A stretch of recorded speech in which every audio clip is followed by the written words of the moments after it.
আমার ধারণা ডক্টর জাকির নায়েক শ্লোক নিয়ে খেলা করছেন। উনি শুধু শ্লোক নিয়ে খেলা করছেন। ইসলাম এই পৃথিবীর মানুষকে ভাগ করেছে দুই ভাগে, একটা হলো মুমিন, আরেকটা হলো কাফের। অবশ্যই আমরা ইসলাম ধর্মের এই কথাগুলো বিশ্বাস করি না, মানতেও পারি না।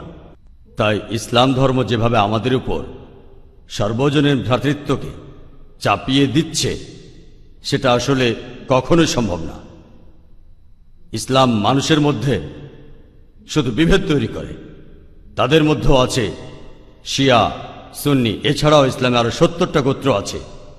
হ্যাঁ, আমি আমার প্রশ্ন করছি, সমস্যা ইসলাম এটা দিতে পারবে না। পৃথিবীতে একমাত্র হিন্দু ধর্মই আমাদের সর্বজনীন ভ্রাতৃত্ব উপহার দিতে পারবে। এক্কাম সত্তা বিপ্রবাহুদা ভদান্তি, একটু আগে আপনি বললেন। ইসলাম এটা কোনোভাবেই মানে না। গরু হত্যা করছে, কাফির হত্যা করছে, তাদের সম্পত্তি কেড়ে নিচ্ছে, লুট, নারী নির্যাতন। ইসলামই বলে ভ্রাতৃত্ব, তাহলে কিভাবে আসবে? আপনার মুখে ভ্রাতৃত্বের কথা আসলে শুধু শ্লোক নিয়ে খেলা করা। আপনি আসলে হিন্দু ধর্ম বলতে গিয়ে ইসলাম ধর্ম বলে ফেলেছেন। ভাই, আপনি বেশ কিছু মন্তব্য করেছেন। আর ইসলাম বলে ইন্নাল্লাহ মাস-সাবিরিন, নিশ্চয়ই আল্লাহ তাদের সঙ্গে আছেন যারা ধৈর্যশীল। ভ্রাতৃত্ব বজায় রাখতে গেলে আপনাকে ধৈর্যশীল হতে হবে। ধৈর্যশীল যদি আমরা না হই, তাহলে ভাইয়ের সাথে ভাইয়ের যুদ্ধ লেগে যাবে। ইসলাম বলছে সূরা আল বাকারার 153 নম্বর আয়াতে আছে ইন্নাল্লাহ মাস-সাবিরিন, নিশ্চয়ই আল্লাহ ধৈর্যশীলদের সঙ্গে আছেন। আর ভ্রাতৃত্ব বজায় রাখতে চাইলে ধৈর্যশীল হতে হবে। আর আমি এখানে উপস্থিত গুরুজনদের শ্রদ্ধা করি। তিনি হয়তো হিন্দু ধর্ম সম্পর্কে ভালো জানেন, তবে দুঃখিত যে আমি তার সঙ্গে একমত নই। ইসলাম সম্পর্কে তার জ্ঞান কিছুটা কম। আর ওনার সাথে আমি একমত যে ইসলাম ধর্মে মানুষকে দুই ভাগে ভাগ করা হয়। একটা হলো যারা বিশ্বাসী মুমিন, আরেক দল হলো কাফির, উনি যেভাবে বললেন। আর প্রত্যেক ধর্মেই দুই প্রকার মানুষ আছে, এমনকি হিন্দু ধর্মেও হিন্দু আর অহিন্দু। খ্রিস্টান ধর্মে খ্রিস্টান আর অখ্রিস্টান, ইহুদি ধর্মে ইহুদি আর নন ইহুদি, ইসলামে মুসলমান আর অমুসলমান। তাহলে ইসলাম আলাদা হলো কি করে? আর আমি এখানে হিন্দু ধর্মের সমালোচনা করব না, আমি সমালোচনা করব না। কিন্তু আজকের এই লেকচারে আমি হিন্দু ধর্ম নিয়ে কথা বলবো, কারণ আমি বিভিন্ন ধর্মের একজন ছাত্র হিসাবে আমি বেদ পড়েছি, আমি উপনিষদ পড়েছি। তবে এখানে ছোট্ট একটা মন্তব্য করি। হিন্দু ধর্মগ্রন্থ বেদে আছে যে এই মানুষ জাতি সৃষ্টি হয়েছে সর্বশক্তিমান ঈশ্বরের 4টে অংশ থেকে। তার মাথা থেকে এসেছে ব্রাহ্মণ, বুক থেকে এসেছে ক্ষত্রিয়, আর উরু থেকে বৈশ্যরা ব্যবসায়ী জাত, আর পা থেকে শূদ্ররা বর্ণপ্রথা। আমি এটা নিয়ে মন্তব্য করতে আসিনি, আমি এটা চাই না। আমি চাই না হিন্দু ভাইদের মনে আঘাত দিতে। ইসলাম ধর্ম এটার অনুমতি দেয় না। আমি এসব নিয়ে মন্তব্য করছি না, কোনো ধর্মের সমালোচনা করছি না, আমি কারো সমালোচনা করছি না। আমি কথা বলছি না যে কোনো ধর্ম ভুল। তবে আপনি যদি ভালোভাবে বেদ পড়ে থাকেন, আপনি এখানে সবাইকে বলতে পারেন বেদে কথা বলে কিনা যে স্রষ্টার মাথা থেকে ব্রাহ্মণ এসেছে, তার বুক থেকে ক্ষত্রিয়রা এসেছে, উরু থেকে এসেছে বৈশ্যরা ব্যবসায়ী জাত, বিদ্বান গোত্র, যোদ্ধা গোত্র, ব্যবসায়ী গোত্র, শূদ্র। শূদ্ররা হলো সবচেয়ে নিম্নবর্ণের। আর ডক্টর আম্বেদকর এটা নিয়ে বই লিখেছেন। আমি সব খুলে বলছি না। হিন্দু ধর্ম আমি ভালোভাবে পড়েছি। আমি হিন্দু ধর্মের অনেক কিছু শ্রদ্ধা করি, বেশ কিছুর ব্যাপারে একমত নয়, এটা আমাকে আপনি বলতে বাধ্য করলেন। পবিত্র কোরআনে সূরা আনামের 108 নম্বর আয়াতে আছে তাহাদিগকে গালি দিও না আল্লাহকে ছাড়িয়ে তাহারা যাহাদিগকে ডাকে, কেননা অজ্ঞানতাবশত তাহারা গালি দিবে আল্লাহ সুবহানাহু ওয়া তাআলাকে। এখানে আমি হিন্দু ধর্মের ভালো দিকগুলো নিয়ে বলেছি। কথাটা হলো তারা এক ঈশ্বরের ধারণায় বিশ্বাস করে। আপনার প্রশ্নের ব্যাপারে বলি যে আপনি বলেছেন মুসলিমরা তারা মানুষ খুন করে, এছাড়াও তারা হত্যা করে। আপনি বললেন গরু, ঠিক আপনি কথা বলেছেন। এই সবগুলো অভিযোগের উত্তর দেওয়া দরকার, সময় এখানে কম, কয়েকটার উত্তর দিচ্ছি। অন্য কেউ প্রশ্ন করেন, আপনাদের সবার ভুল ধারণাগুলো আমি ভেঙে দেব, আমারও ভালো লাগবে। আর ভুল ধারণাগুলো ভাঙিয়ে দিলেই তারা ইসলামকে ভালোভাবে বুঝতে পারবে।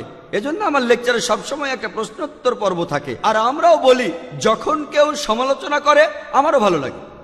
যত বেশি সমালোচনা হবে তত বেশি বোঝাতে পারবো, তত ভালো করে ইসলামকে বুঝতে পারবেন। আমিও সেটাই করি। ইসলামও বলে সত্যকে ছড়িয়ে দিতে। হিকমার সাথে পবিত্র কোরআনে সূরা নেহালের 125 নম্বর আয়াতে আছে উদু ইলা সাবিলি রাব্বিকা বিল হিকমা ওয়াল মাউযিতিল হাসনা ওয়াজাদিলুম বিল্লাতি আহসান। মানুষকে প্রতিপালকের পথে আহ্বান করো হিকমত আর সদুপদেশ দ্বারা। আর উহাদের সহিত তর্ক করিবে সবচেয়ে উত্তম পন্থায়। যখন বলা হয় আমরা আমিষ খেতে পারবো কিনা, গরু ছাগল কোরবানি দেয় ইত্যাদি, আর অনেক অমুসলিমই বলবে মুসলমান আপনারা সবাই নিষ্ঠুর মানুষ, প্রাণী হত্যা করেন। ভাই আপনাদের আমি বলি, একজন মুসলমান খুব ভালো মুসলমান হতে পারে, এমনকি যদি সে পুরোপুরি ভেজিটেরিয়ান হয়। এটা বলা হয়নি যে আপনাকে অবশ্যই ভেজিটেরিয়ান হতে হবে ভালো মুসলিম হতে গেলে, কিন্তু পবিত্র কোরআনে অনেকবারই বলা হয়েছে যখন তুমি মাংস খেতে পারো তখন মাংস খাবে না কেন। পবিত্র কোরআনে সূরা মাইদার 1 নম্বর আয়াতে উল্লেখ আছে, বলা হয়েছে যে ইয়া আইয়ুহাল্লাযিনা আমানু, হে মুমিনগণ, তোমাদের অঙ্গীকার পূর্ণ করিবে আর তোমাদের জন্য কিছু চতুষ্পদ প্রাণীকে হালাল করা হইয়াছে আর কিছু প্রাণী হারাম। পবিত্র কোরআনে সূরা নাহলের 5 নম্বর আয়াতে উল্লেখ আছে যে আল্লাহ চতুষ্পদ জন্তু সৃষ্টি করিয়াছেন যাহাতে তোমরা শীত নিবারণ করিতে পারো এবং উহাতে বহু উপকার রহিয়াছে এবং উহা হইতে তোমরা আহার করিয়া থাকো। পবিত্র কোরআনে সূরা মুমিনুনের 21 নম্বর আয়াতে উল্লেখ আছে তোমরা চতুষ্পদের মাংস আহার করতে পারো। আমরা জানি যে আমিষে, এখানে অনেক ডাক্তার আছেন, আমি একজন মেডিকেল ডাক্তার, এতে অনেক প্রোটিন আছে, প্রচুর আয়রন আছে, আর এগুলো খুবই সুস্বাদু।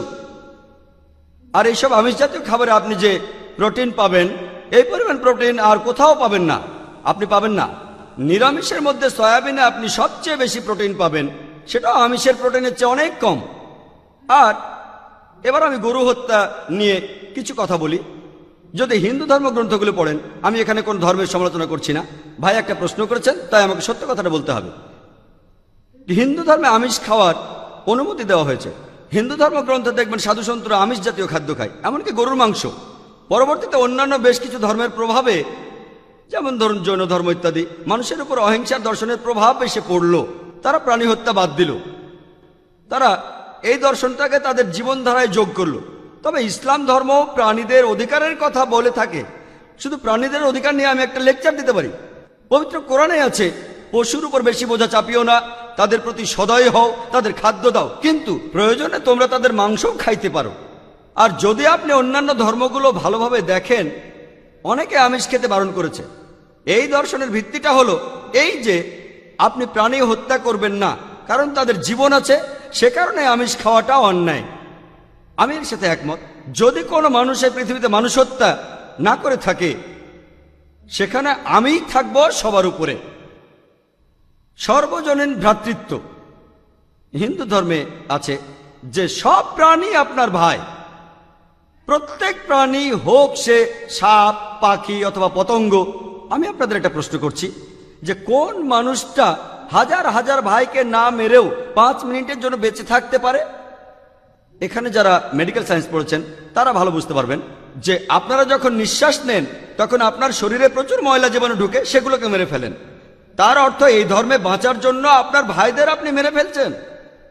ইসলামের সর্বজনীন ভ্রাতৃত্ব বলে মানুষ জাতির প্রত্যেকেই আপনার ভাই। বিশ্বাসের ভ্রাতৃত্বে প্রত্যেক মুসলমানই ভাই ভাই, প্রত্যেক প্রাণীই আমার ভাই নয়। তবে অন্য প্রাণীদের রক্ষা করতে হবে, তাদের ক্ষতি করবেন না, বিনা কারণে তাদের অত্যাচার করবেন না, তবে প্রয়োজন হলে সেগুলোর মাংস খেতে পারেন। ইসলামের সর্বজনীন ভ্রাতৃত্ব বলে মানুষ জাতির প্রত্যেকেই আপনার ভাই। বিশ্বাসের ভ্রাতৃত্বে প্রত্যেক মুসলমানই ভাই ভাই, প্রত্যেক প্রাণীই আমার ভাই নয়। তবে অন্য প্রাণীদের রক্ষা করতে হবে, তাদের ক্ষতি করবেন না, বিনা কারণে তাদের অত্যাচার করবেন না, তবে প্রয়োজন হলে সেগুলোর মাংস খেতে পারেন। তাই যে দর্শন বলে আমিষ খাবার খাওয়া অন্যায়, কারণ এখানে আপনি প্রাণী হত্যা করছেন, বিজ্ঞান প্রমাণ করেছে, এমনকি গাছপালারও জীবন আছে, আপনারা জানেন। তাই এ কথা এখানে খাটছে না যে প্রাণী হত্যা করা অন্যায়। তাই এখন তারা যুক্তিটা পাল্টে বলল যে আচ্ছা, গাছেরও জীবন আছে, তবে তারা ব্যথা অনুভব করে না, তাই গাছ হত্যার চেয়ে প্রাণী হত্যা অনেক বড় অপরাধ।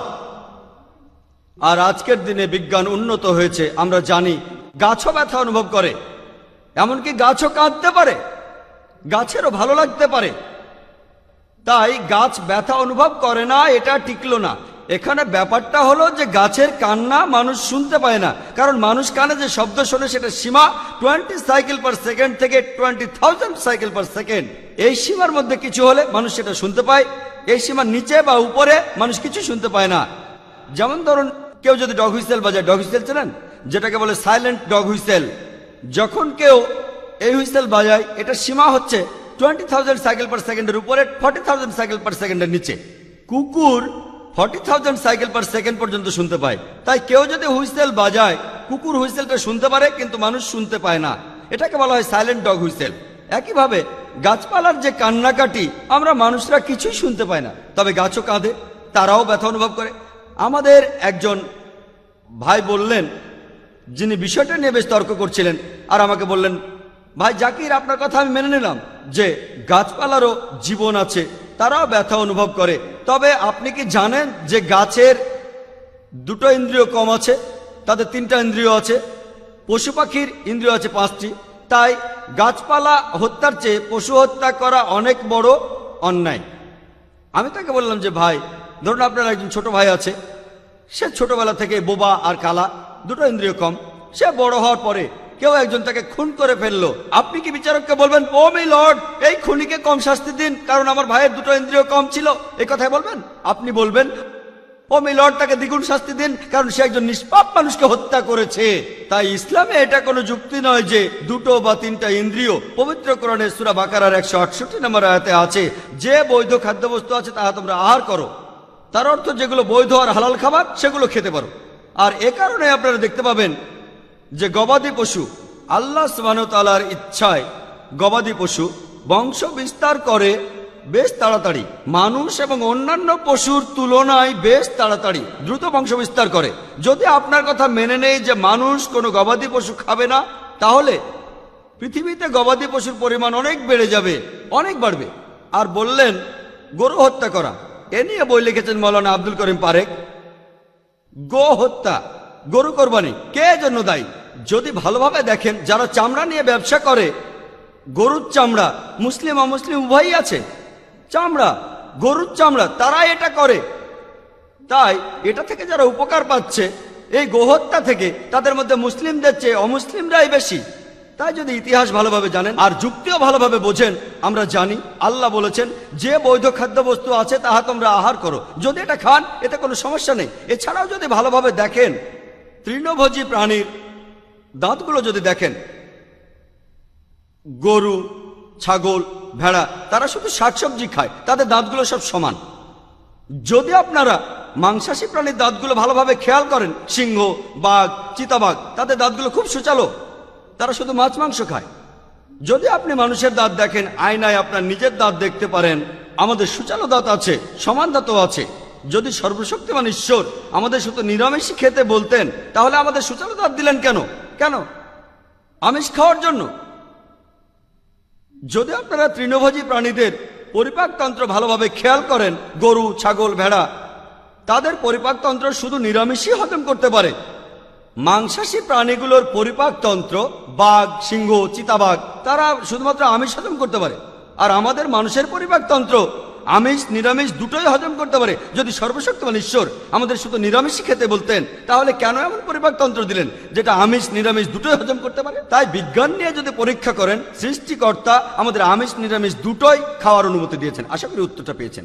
যদি আপনার অন্য কোনো প্রশ্ন, কোনো ভুল ধারণা থাকে, আমি আনন্দের সাথে তার উত্তর দেব। একবারে একটা ধারণা বলবেন যাতে আমি তা দূর করার সময় পাই।